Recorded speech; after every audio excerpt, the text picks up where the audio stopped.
What's up everybody, Guns for Life back here with another video, and today I will be showing you my Intratec Tech 22 Scorpion, and it looks pretty good. It actually took me about 2 days to make, so it actually turned out pretty much better than what I expected. It looks pretty cool.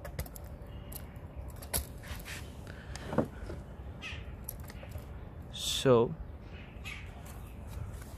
it looks pretty cool in my opinion.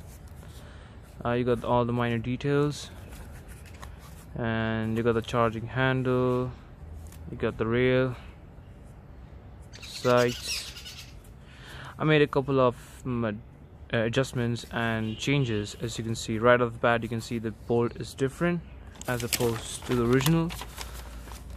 It has a different charging handle, and I didn't like it. It wasn't working, so I decided to make a change, and I went with the old school charging handle, and it works seamlessly. As you can see, it's powered by the Rubberman, the paper spring, so it works perfectly fine. And it's actually the first time I ever integrated a paper spring in any of my guns. So this is the first of them. And how I made this: basically I got dimensions and drew it on paper, and then I made sure that they were exactly scaled, and this is pretty accurate in terms of the size. So dimension wise, this gun is pretty accurate and also looks very cool in my opinion, and it's just a pretty cool gun. So for the attachments, I got a suppressor, and I got the red dot sight. Let's add the suppressor to the front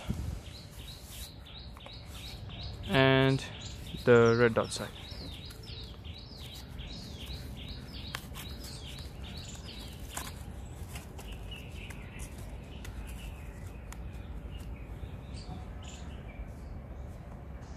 So this is how it looks. From the side, looks pretty good, I must say. Looks pretty nice in my opinion. You got the hole in the front, you got the sights. It's just a pretty great gun actually. I really like it, and I guess that's pretty much it. So thanks guys for watching this video. If you do like it, please rate, comment and subscribe, and please follow me on Instagram. That's where I'm at 24/7, and I'll be posting some more videos and photos there. And also please let me know down below in the comments which gun should I make next. It'll really help me to make quick decisions. So thanks everyone, and see you next time. Peace out.